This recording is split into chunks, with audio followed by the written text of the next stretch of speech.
laboratorio se llama Santa Lab, jugando un poco con el tema del nombre. Vamos para abajo, ahí.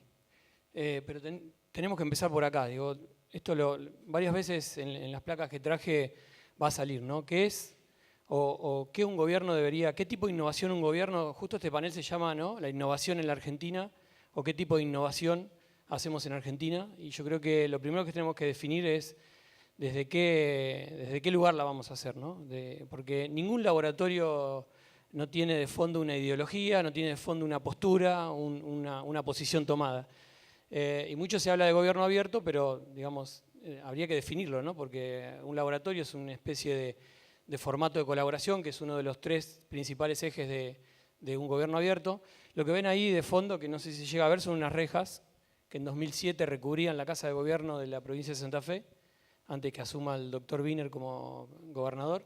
Y por eso le pusimos como esta metáfora, ¿no? Que el gobierno abierto es una actitud más que un concepto, digamos, teórico en el cual uno debe apoyarse para empezar a elaborar herramientas para gestionar desde un gobierno. Entonces, partiendo de esa actitud es que nosotros nos basamos en este concepto que Lorena también le dio varias vueltas, que tiene que ver con un ecosistema, ¿no? Cómo vamos a trabajar con ciudadanos y qué tipo de laboratorio vamos a fomentar. Acá donde entra un poco lo que decía antes, desde un gobierno progresista, digamos, ¿qué tipo de innovación voy a impulsar? Una innovación privatista, una innovación que tiene que ver no digo que esté mal, estoy diciendo que dónde me voy a parar para contar lo que voy a contar. Y claramente acá teníamos como tres desafíos, ¿no? Nuestro laboratorio está claramente identificado como un laboratorio que es público, es abierto, lo vamos a pasar rápido así lo vemos tres, y es ciudadano a la vez. Es decir, pero esperen que voy un segundo para atrás, ahí. Es público porque todo lo que hacemos es público. De hecho, yo traje acá para dejarles, igual está online, unos libritos que acabamos de sacar, pero no para contar lo bueno, o sea, los desafíos o las debilidades, fortalezas de nuestro laboratorio, sino para poder contar cómo lo hicimos y si a alguien le sirve y lo puede copiar, adaptar o pegar, como lo hicimos nosotros con algunas cosas que conocimos en el Media Lab, lo pueden hacer. Así que después se lo voy a dejar, igual está en digital, es código abierto, lo pueden tomar. Entonces, digo, desde lo público, todo lo que hagamos, y ese es como nuestro lema, digamos, es público. Así que ese es un concepto fuerte. El de abierto también tiene que ver con esto. Lorena hablaba la voy a nombrar muchas veces, pero lamentablemente está muy ligado a lo que ella contó con lo que hacemos. Lo de abierto tiene más que ver con esto de la documentación, ¿no? Todas las prácticas y los proyectos que nosotros llevamos adelante, que son proyectos ciudadanos, están ahí, están documentados, los pueden ver, lo pueden descargar y podrían replicarlos, no como un copiar y pegar, pero tal vez cosas que sí pueden aprovechar en otros territorios o en algún lugar del mundo donde se pueda llevar adelante, ¿no? Hay cosas que son como ideas ciudadanas muy potentes y me parece que pueden ser aplicables a cualquier lugar. Lo mismo sucede en este lugar, ¿no? Esta fábrica también inspira a copiar modelos, a replicarlos y demás. Y tercero, que el laboratorio sea ciudadano. Nosotros no trabajamos necesariamente con un modelo donde se sientan funcionarios bajo un esquema de taller a proponer ideas, sino que justamente es hacia afuera, es decir, trabajamos con lo que nosotros o se denominan las instituciones, es decir, estas son iniciativas ciudadanas que vienen de la ciudadanía a trabajar a un lugar común, que en este caso todavía no tenemos un lugar como este, que estaría buenísimo tener para que puedan como identificar al lugar donde trabajar. Justamente hicimos un proceso de abajo hacia arriba trabajando con ellos y lo primero que hicimos fue identificarlos para saber qué hacían y de qué manera se estaban desarrollando sus proyectos o ideas. Imagínense que estos son iniciativas ciudadanas o comunidades que están trabajando esto de la inteligencia colectiva, pero que son preemprendedores, ni siquiera son empresas. Es un ciudadano que está a la vuelta de la casa de gobierno o que está en la otra punta o en un barrio, como decían hoy, que tiene una idea y que tal vez no tiene dónde en el Estado, básicamente, ir a golpear para decir tengo esta idea. Tampoco somos nosotros quienes absorbemos esa idea y de pronto convertimos eso en un megaproyecto, ni le vamos a volcar un subsidio inmediatamente. Meramente nuestro laboratorio de alguna manera lo que hace es articular esa idea con una necesidad de gobierno, pero puede ser una necesidad de otro gobierno o de otro ciudadano. Básicamente trabajamos con proyectos que son para el pro común y no necesariamente somos, como gobierno, consumidores de la solución ciudadana. Entonces, bueno, acá un poco volviendo hacia atrás, ¿no? ¿Por qué un lab ciudadano? Justamente parándonos sobre estos tres conceptos que decía antes, que no son meros conceptos, sino que creemos fuertemente que hay que definir qué laboratorio vamos a impulsar, si va a ser un laboratorio ciudadano o va a ser otro tipo de laboratorio, que hay muchísimos. El Media Lab es un tipo de laboratorio, el MIT es otro tipo de laboratorio, y hay muchísimos de los cuales podemos clasificarlos incluso, pero nosotros nos paramos en este. Y claramente para llevar adelante un laboratorio, con esta idea experimental que también nos contaba Lorena, en esta prueba y error que también hay, con esto alguien preguntó ahí el tema de los permisos, nosotros hemos hecho muchas cosas sin permiso, y la verdad que está buenísimo, pero está buenísimo mientras no pasemos el límite de hasta dónde podemos probar, y esa inmediatez y ese contacto directo que uno tiene siendo parte de un gobierno, flexibiliza esas fronteras, pudiendo allanar los caminos que un ciudadano de a pie, como cualquiera de nosotros, no podría lograr sin articular con el Estado. Pero nada de eso podría suceder sin tener un modelo o una metodología de trabajo. Hay muchísimas, muy conocidas. Nosotros también ahí tratamos incluso de impulsar y trabajar con algunas que también nacieron de la misma forma. Hay una que nos gusta mucho que se llama Feeling, que es un método que creó un pastuso, un colega del laboratorio de Cisna de Nariño, y que basada en el cuento del Principito hizo un aterrizaje de design thinking, digamos, como para de alguna manera hacerla más latinoamericana y que la podamos usar todos. Por supuesto que es una metodología larga, pero hay muchísimas. Podrían usar, y de hecho hemos usado muchísimas, como, bueno, interactivo justamente es una metodología del Media Lab, pero también pueden usar otros modelos que nosotros algunos los hemos tomado y adaptados y otros tranquilamente se pueden replicar. Y por supuesto también están los modelos. ¿Qué modelo va a tener ese laboratorio? ¿Cómo se va a modelar? Acá nosotros pusimos algunos, como el de coworking público, por supuesto está Media Lab también ahí, pero claramente el nuestro es y fue pensado como un laboratorio ciudadano impulsado desde el gobierno para articular iniciativas ciudadanas de la comunidad. Así que bueno, ahí nace Santa Lab. Justamente lo que ven de fondo es un poco el proceso, digamos, cuando hicimos el primer mapeo, y en donde nos paramos es básicamente en este concepto, de que mucho se habla de innovación, y nosotros estamos como centrados acá en esta experiencia del ciudadano, pero enfocada en resolver problemas del bien común, y no solamente trabajando con ciudadanos, también hay empresas, hay universidades que están haciendo muchas cuestiones con el laboratorio y también con otros ciudadanos, incluso terminan conectando ideas que desde la academia no se habían podido llevar adelante, no sé por qué, pero terminan conectando con ciudadanos que son estudiantes de la propia universidad o facultad. Así que está muy bueno aprovechar este esquema donde todos pueden tener un lugar, ¿no? Y aquí arrancó. O sea, lo primero que teníamos que hacer era un mapeo. Es decir, ¿con quiénes vamos a trabajar? Porque ustedes se preguntaron, bueno, pero ¿cómo hicieron para detectar qué ciudadano tenía una idea o un proceso que podría ser innovador, pero quién era el ciudadano que estaba trabajando una idea en una comunidad? Entonces lo primero que hicimos fue un mapeo, que lo hicimos solamente en Santa Fe Ciudad y en Rosario, por una cuestión de delimitar el espacio físico, y vaya sorpresa nos llevamos, porque entre los dos colectamos, entre las dos ciudades, más de 500 iniciativas ciudadanas. O sea, ciudadanos de a pie, que tenían una simple idea, pero no solamente eran ideas, en muchos casos eran proyectos que ya estaban ejecutando, y ahí empezamos a encontrar y a decir, bueno, todo esto hay que meterlo en una bolsa de trabajo y empezar a ver con ellos de qué manera podemos potenciar algunas cosas y otras empezar a trabajarlas desde el gobierno.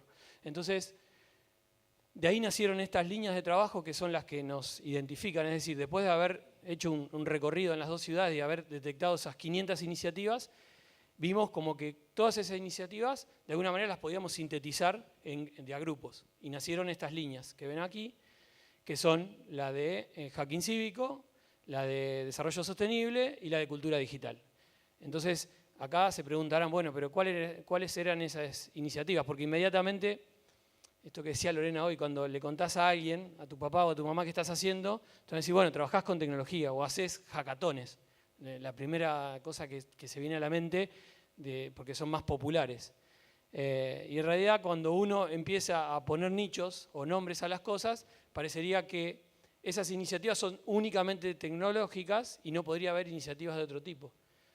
Para que ustedes se den una idea, acabamos de terminar un proceso, me quedan 5 minutos, acabamos de terminar un proceso que fue un laboratorio iberoamericano que pudimos ser sede hace muy poquito en Rosario, en Santa Fe, y uno de los proyectos se denominaba Ruta Trans, un proyecto de género, que lo que permitió fue un proyecto donde se definió, por supuesto que era para toda Latinoamérica, porque así lo planteaba el esquema de la actividad que hicimos, pero era un proyecto que desarrolló una plataforma donde había lugares seguros para que toda la comunidad trans pueda, no sucede tanto en Argentina, pero sí en otras regiones, que son muy perseguidos e incluso hasta asesinados, así es la realidad en otras regiones, no sucede en nuestro país, pero como ustedes verán, hay proyectos de toda índole.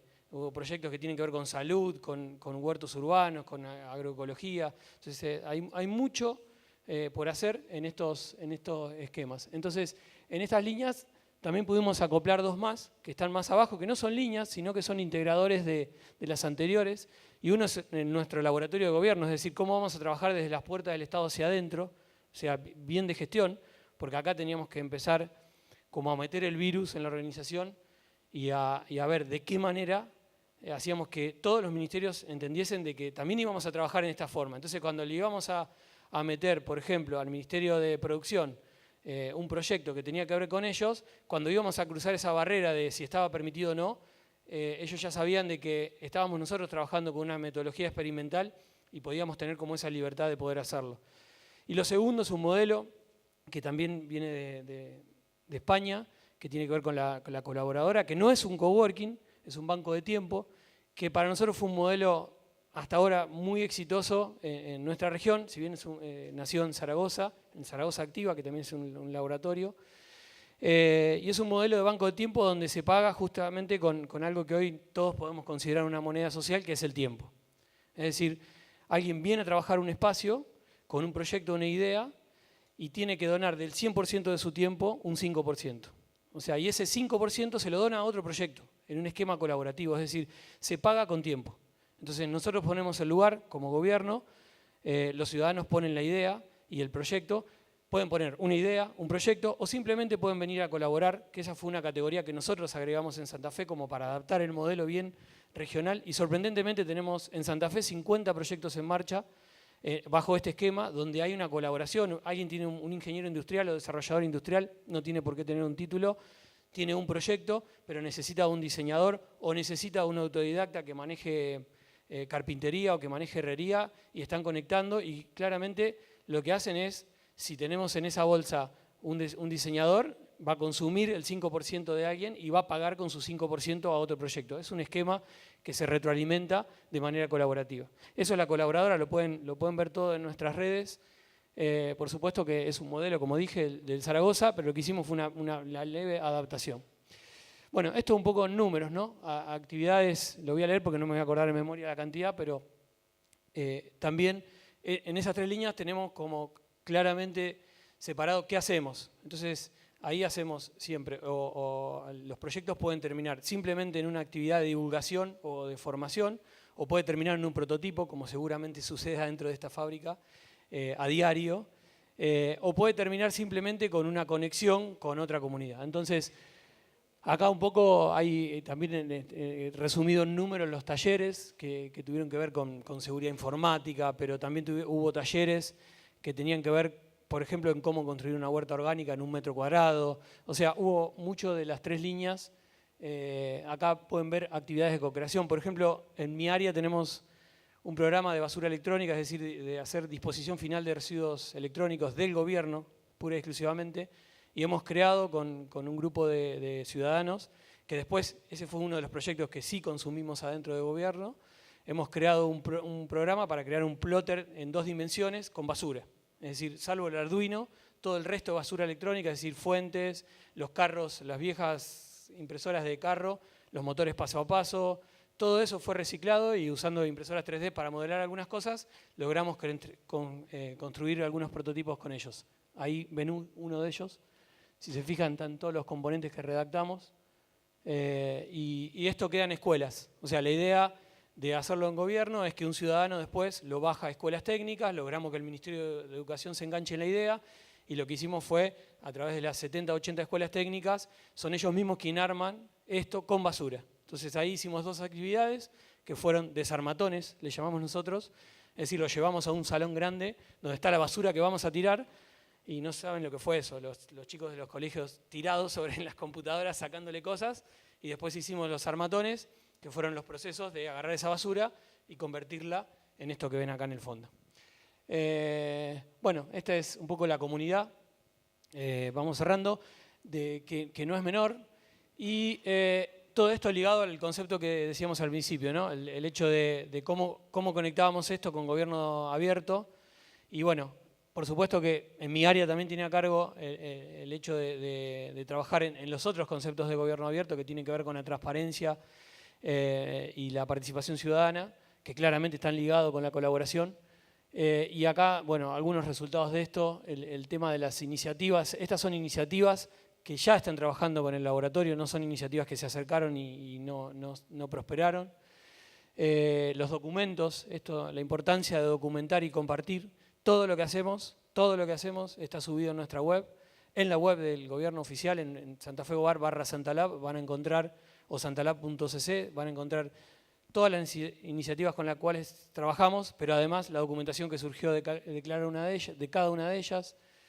Vamos a pasar rápido acá. Esto no es menor, digamos, de esas iniciativas salieron algunas pruebas de laboratorios muy importantes, porque siempre nos preguntamos, bueno, en lo concreto o en la escala, ¿cómo funciona un laboratorio, ¿no? ¿De qué manera una pequeña idea que fue un prototipo, pero que es un producto mínimo viable, cómo eso llega a la gran escala, ¿no?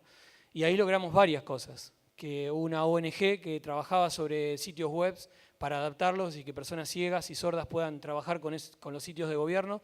No solamente logramos readaptar los sitios de gobierno, sino que además impulsamos que un grupo de diputados nos escuchen, impulsamos la adhesión a la Ley Nacional de Accesibilidad para que todos los sitios web que administra la provincia además sean accesibles. Todavía no están todos en ese formato, pero sí van a estarlos.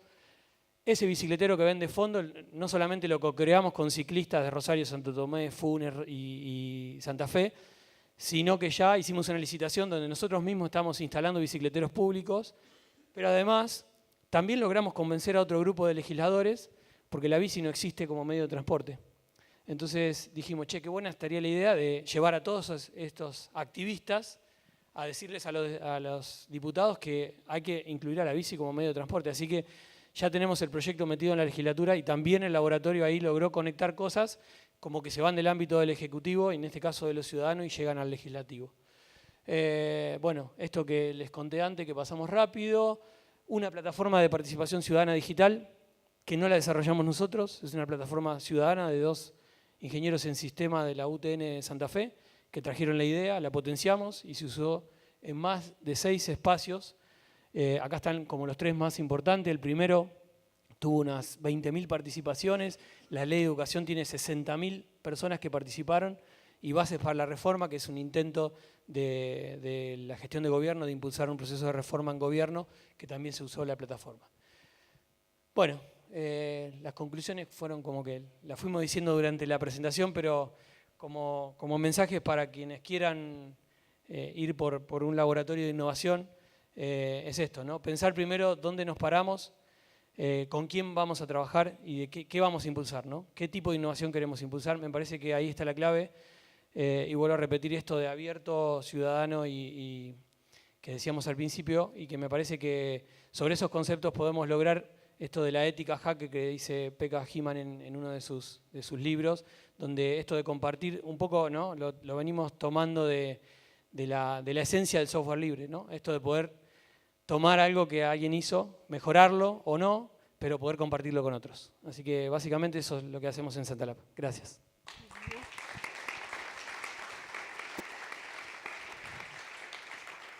Bueno, muchas gracias, muy interesante la iniciativa. Bueno, ahora escuchamos a Martín, director de Insitum. Adelante. Bueno, gracias. Eh, sí. ¿Qué tal? Buenas tardes. Gracias, Fábrica, por la invitación.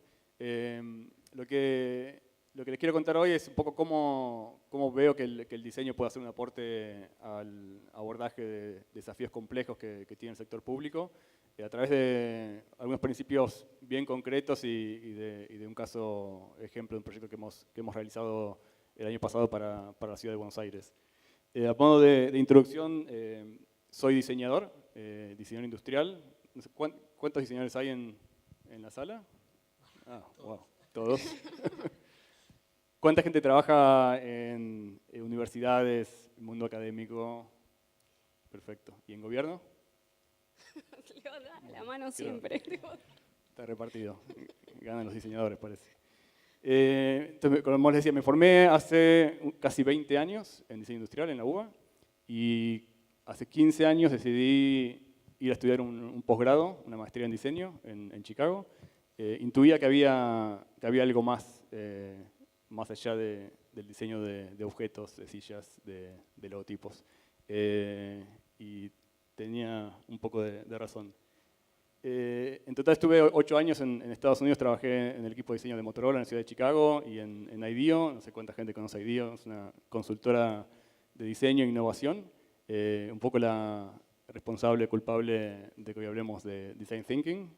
Estuve ahí en California y hace 7 años más o menos regresé a Argentina para abrir la oficina local de Insitum.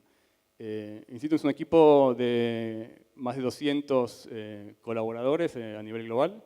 Estamos en 7 oficinas y somos diseñadores, antropólogos, sociólogos, escritores, politólogos, comunicadores sociales, estrategas.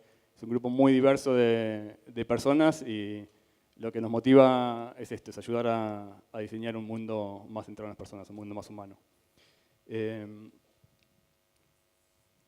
Perdón que no me acuerdo la presentación de memoria.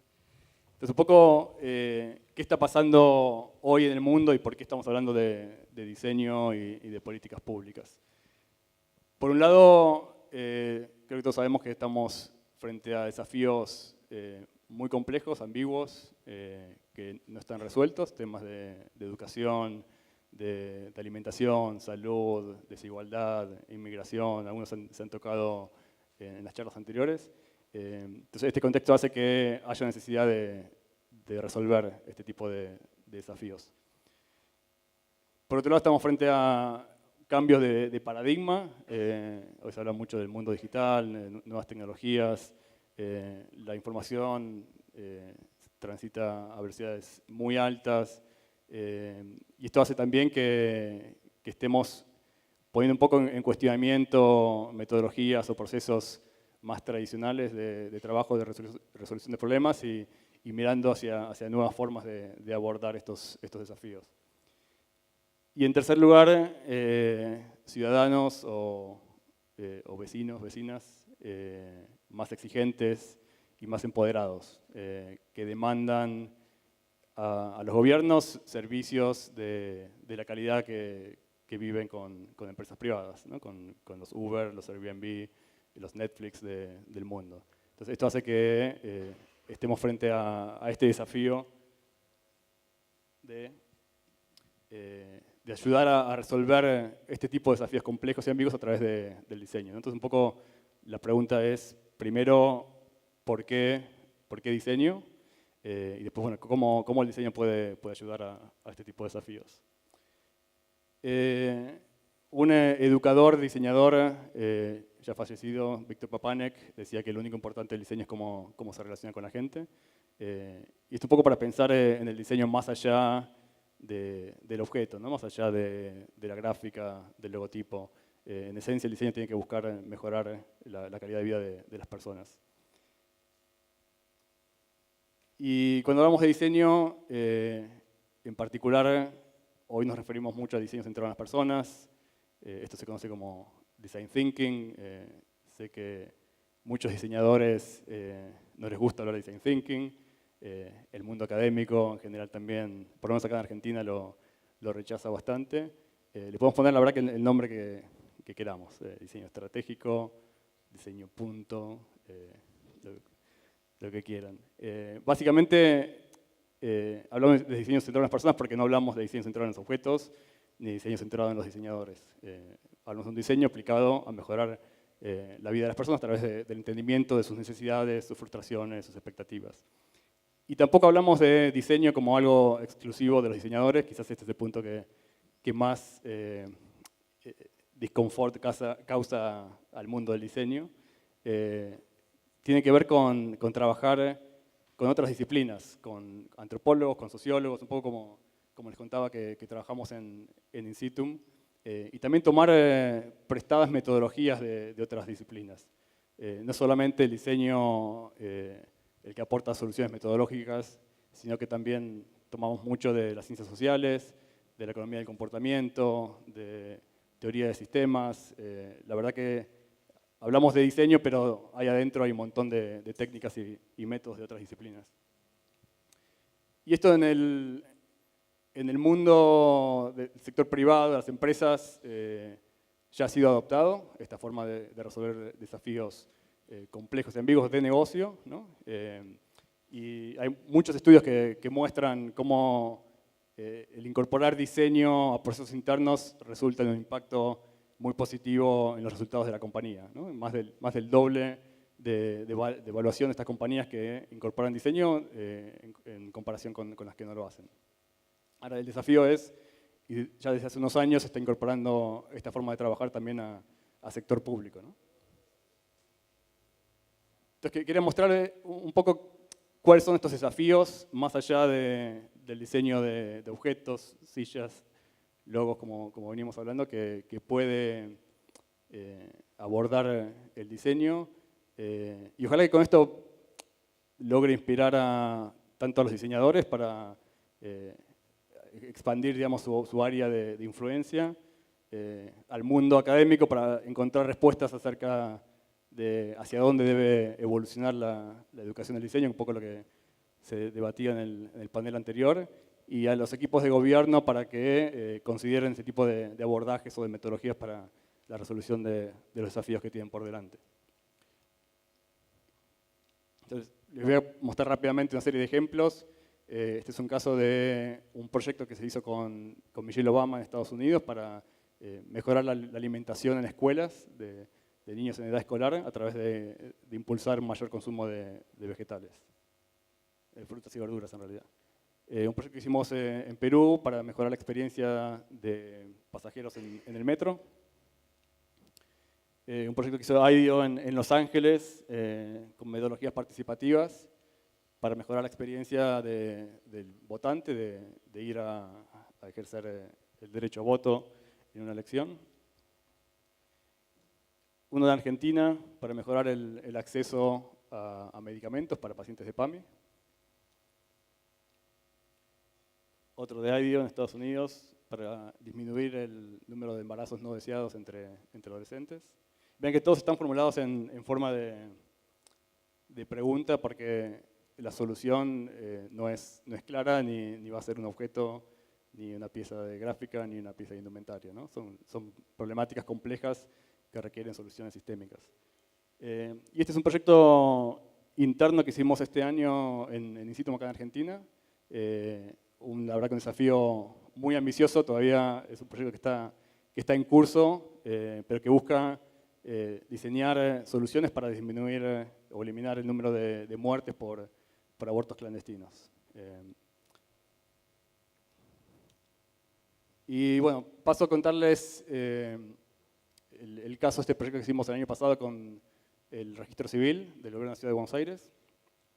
Y les voy a ir contando también una serie de principios, son 4, sobre el que está armado el caso, que creo que son claves para poder abordar este tipo de desafíos y que son cosas que se pueden enseñar, transmitir, aprender e implementar en equipos de trabajo. El primero es un poco obvio, pero es el comienzo de cada proyecto, es poder formular una buena pregunta, tener un buen desafío, un desafío relevante, importante, que esté bien definido también para poder abordarlo, que no sea ni muy amplio, ni muy específico, donde esté la solución ya implícita. En este caso, y es una temática difícil, no muy feliz, no muy alegre, así que después dejo que Heidi levante un poco el mood de la audiencia. Pero el objetivo del proyecto y lo que nos planteó el registro civil era cómo mejorar la experiencia de las familias que sufren la pérdida de un ser querido en hospitales públicos y privados de la ciudad de Buenos Aires. Un poco la génesis de este proyecto fue un concurso interno que es un programa interno que tiene el gobierno de la ciudad, donde equipos multidisciplinarios, interministeriales, interárea, proponen una solución y son capacitados durante varios meses hasta proponer, que abordan una problemática, proponen una solución y después se elige un ganador. Y este proyecto que se llamaba Estar en ese concurso obtuvo el primer premio. Y a partir de ahí nos convocaron para ayudarlos a desarrollar la solución y a prototiparla en hospitales también. Entonces, un poco de contexto. Hay aproximadamente 43.000 defunciones por año en la ciudad de Buenos Aires. Un 80% de ellas sucede en hospitales públicos y privados de la ciudad. Y bueno, hay más de 70 hospitales públicos y privados en la ciudad. El segundo pilar tiene que ver, al principio tiene que ver con la empatía. Esto es poder ponerse en los zapatos del otro y entender las perspectivas de cada uno de los actores involucrados. Entonces, para lograr esto, no alcanza con hacer una entrevista o una encuesta o un focus group. Es importante salir y entender cuál es la situación actual en contexto. Entonces, lo primero que hicimos fue identificar cuáles son los actores que entran en este ecosistema, en esta problemática, y poder entender el punto de vista de cada uno y hacer un diagnóstico de la situación. Y esto lo hicimos lo que se llama yendo a campo y entendiendo cómo vive una familia esta situación. Entonces entrevistamos a familias que habían pasado por esta situación de perder un ser querido en hospitales. Visitamos y recorrimos y observamos qué pasaba en estos hospitales, en diferentes sectores del hospital. Observamos cómo los médicos transmiten la noticia y dónde lo hacen y cómo lo hacen. Sectores de admisión de ingresos, hablamos con personal, hablamos con médicos. Fuimos al registro civil de defunciones, donde se tramita una ayuda económica que pueden acceder a aquellas personas que no tienen recursos. Vimos cómo se guarda la información, también todo esto. Hablamos también con organizaciones sociales que dan apoyo emocional a familias que sufren la pérdida de un ser querido. Y todo esto nos permitió elaborar un diagnóstico de cómo es esa experiencia hoy, desde el momento en que el médico comunica la noticia hasta que la familia logra poner a su familiar en descanso, y cuáles son todos los momentos que transcurren de comienzo hasta el final de esta experiencia, y cuáles son también los puntos de dolor y dónde hay oportunidad de introducir mejoras a la experiencia. El tercer principio que les quiero compartir es el de la co-creación. Esto tiene que ver, lo mencionaron anteriormente, con diseño participativo, trabajar en el diseño de las soluciones con las personas que van a ser beneficiadas por la solución y para aquellas que van a estar involucradas en la implementación también. Entonces, acá hicimos una serie de talleres con diferentes actores, donde participaban diferentes ministerios de gobierno, hospitales públicos, hospitales privados, funerarias también. Y entre todos, una vez que planteamos cuál era el diagnóstico y cuáles eran las oportunidades, empezamos a generar las soluciones. Se armaron mesas de trabajo con representantes de diferentes actores, se generaron ideas y se fueron priorizando y luego transformando en visualizaciones, conceptos, que luego pasamos a validar con diferentes áreas que van a estar encargadas de implementar para entender qué grado de factibilidad y de viabilidad tenían estas ideas. Entonces, todo el feedback lo fuimos introduciendo a mejorar estos conceptos o prototipos. Y el último tiene que ver con la experimentación de las soluciones. Acá lo que hicimos fue generar algunos prototipos y salir a testearlos, a probarlos en hospitales. Fuimos a un par de hospitales públicos y privados. Había herramientas de información para pacientes, había nuevas plataformas digitales para poder hacer la inscripción de manera digital. Hoy se hace todo en papel y eso hace que se generen muchos errores y que los certificados tarden varios días o meses en obtenerse. Y toda esta información también nos sirvió para ver qué cosas estaban funcionando bien, qué cosas había que mejorar antes de pasar a la implementación final de las soluciones. Entonces, finalmente se definieron 8 proyectos. Cada proyecto incorpora una serie de soluciones a implementar y cada proyecto también involucra a diferentes actores, diferentes ministerios y áreas de gobierno en la implementación. Hoy está en plena implementación. Las soluciones son muchas, pero se pueden sintetizar en estas 3 áreas. Por un lado, simplificación y digitalización de procesos. Hay un plan para el año que viene de digitalizar 100% todo el trámite del certificado de función. Están introduciendo también el registro de las firmas de los médicos en los mismos hospitales y toda una serie de simplificación de trámites. Cambio cultural tiene que ver con sensibilizar especialmente a equipos de los hospitales y a médicos en cómo lidiar, cómo tratar con familias que pasan por esta situación. Hoy en día los médicos no están preparados para transmitir una noticia con la sensibilidad que requiere una familia en el estado de vulnerabilidad que se encuentra. Entonces son talleres que se están haciendo en diferentes hospitales de la ciudad para poder introducir estas capacidades en los equipos.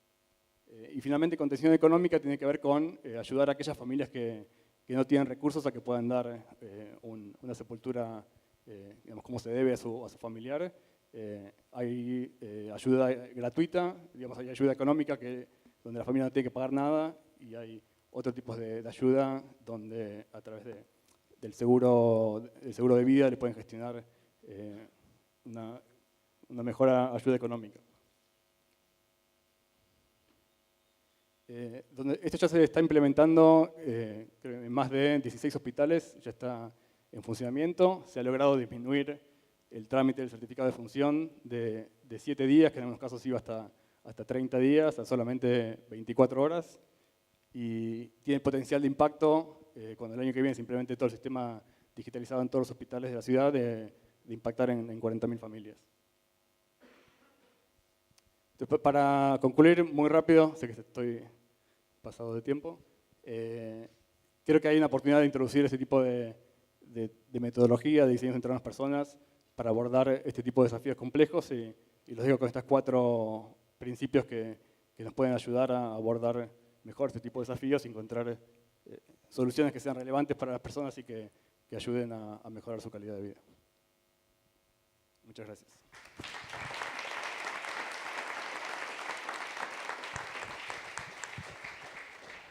Gracias, Martín. Heidi, me voy a tener que ser muy estricta con el tiempo porque me parece que ya todos tienen hambre. Conmigo vas a ser estricta. Con vos. Bueno, yo un poco lo que voy a hacer es reponer lo que hemos estado charlando en estas jornadas de los 2 días. Nosotros estamos implementando esta metodología que estuvimos viendo tanto en el día de ayer como hoy. Y este año, cuando empezamos a trabajar con los proyectos específicos, si han hecho las visitas, estuvieron visitando un poco lo que estuvimos haciendo. Tuvimos la fortuna de que Insitum nos acompañe no solamente a nosotros en el proceso, sino a capacitar a nuestro equipo. Bueno, esto es un poco, el título tiene que ver por también lo que se decía ayer, y me parece que era la finalidad de este foro, generar el lenguaje común de qué hablamos cuando hablamos de diseño. No estamos hablando solamente de una operación de generar objetos lindos o piezas lindas gráficas, sino procesos y formas de hacer las maneras y una forma de pensar y una forma de hacer.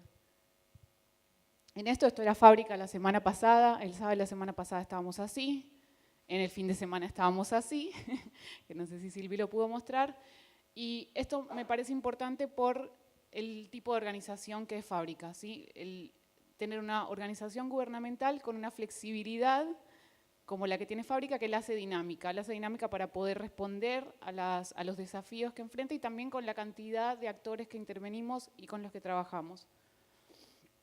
Y esto es un poco, cuando iniciamos, Jime es nuestra coordinadora de proyectos, que estuvo a cargo de seguir todos estos procesos.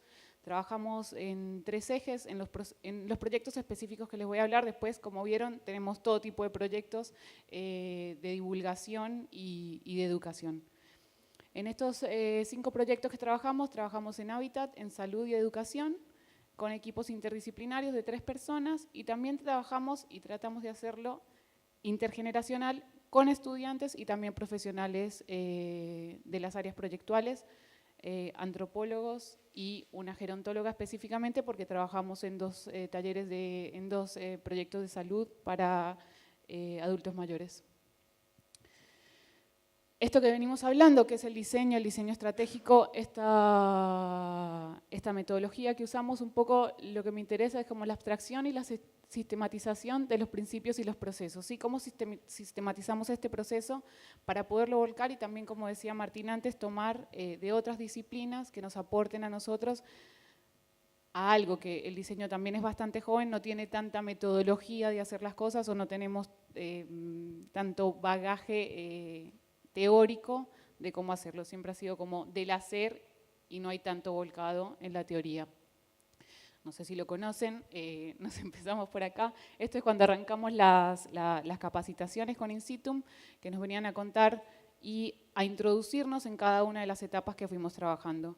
Desde fábrica, antes de que arrancaran los proyectos, hicimos una investigación previa, donde validamos las problemáticas en las que íbamos a trabajar, teniendo en cuenta el tiempo que íbamos a tener, los proyectos que íbamos a llevar adelante, los equipos que teníamos y los recursos que tenemos, para poder llegar con las soluciones apropiadas de los recursos reales que hay en este espacio.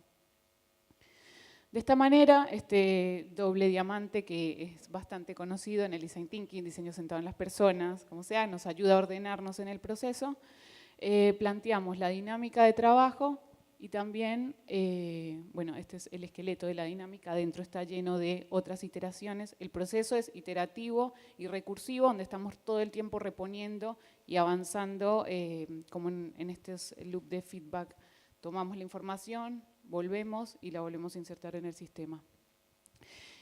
Y sobre todo era importante cómo íbamos a organizar el tiempo en el que se iban a hacer estos proyectos, con las dificultades y las cuestiones específicas de cada uno. Íbamos a estar trabajando en 4 territorios diferentes, generando un montón de reuniones con un montón de organismos públicos y privados, de qué manera lo íbamos a llevar adelante.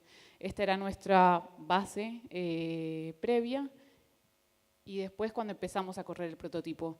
No se alcanzan a leer, pero cada una de estas instancias eran capacitaciones y reuniones que teníamos tanto en fábrica como en territorio para llegar a poder cubrir en las etapas y sobre todo en la parte que por ahí como diseñadores no la tenemos tan naturalizada, sí la hacemos pero no tan bajada, en la investigación.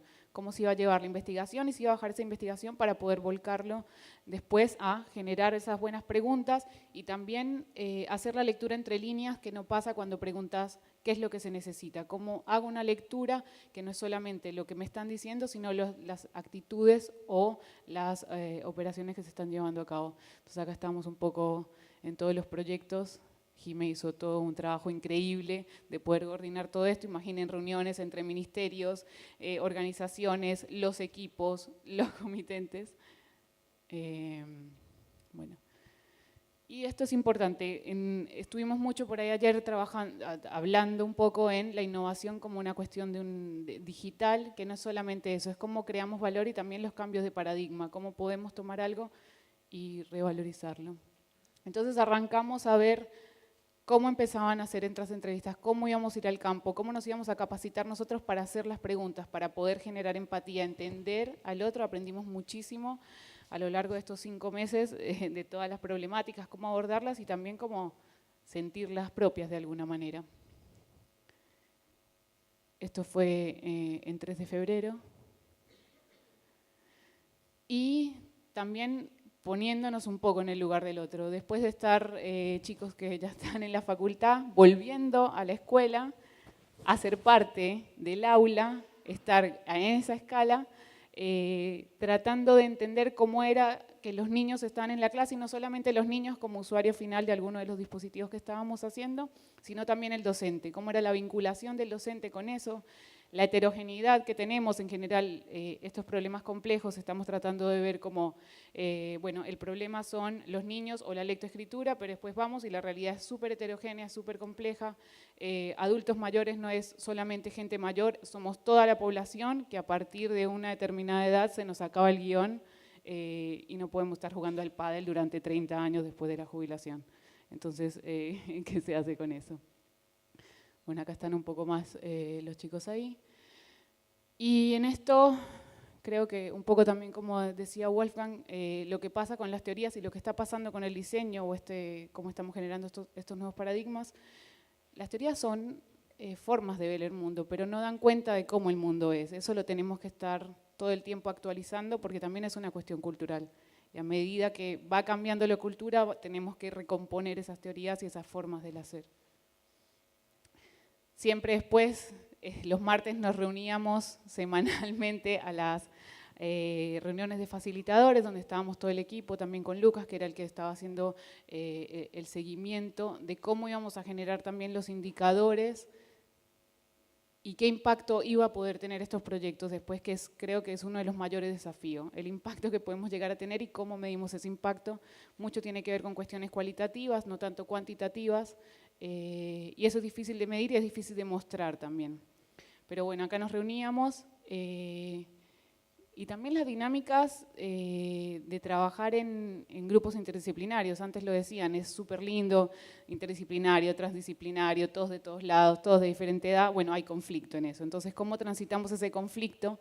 Y también nos damos cuenta todos que lo importante es el proyecto y esa solución que vamos a brindar y que las cuestiones personales quedan un poco de lado. Entonces, eso también fue parte del aprendizaje de todo nuestro equipo acá en Fábrica. Ahí está Manu, que ahora no está acá, se nos fue, pero es el ingeniero con el que trabajaba en conjunto haciendo las facilitaciones.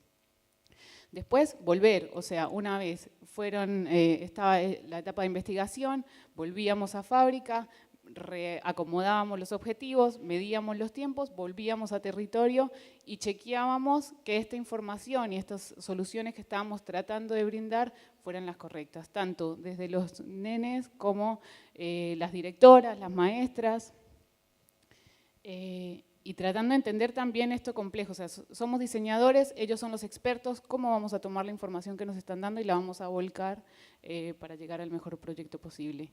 Y después, bueno, la reacción, no solamente tenemos este espacio donde podemos testear las cosas en nuestros laboratorios, pero esta fabriquita, el parque está abierto de julio a octubre, con lo cual pasan muchos niños acá, vienen con sus escuelas, entonces tenemos una rápida bajada a territorio de prototipar e iterar rápidamente. Lo veíamos, volvíamos al laboratorio, facilitábamos y hacíamos una nueva versión también en nuestros talleres de prototipos. Te puse muchas fotos, Martín. Acá ya estábamos en las presentaciones finales, también nos acompañaban ellos y nos daban devoluciones. Es muy bueno contar con tantos años de experiencia trabajando en diferentes sectores, en lo público y lo privado, y que nos puedan brindar ese conocimiento para nosotros poder avanzar en esto.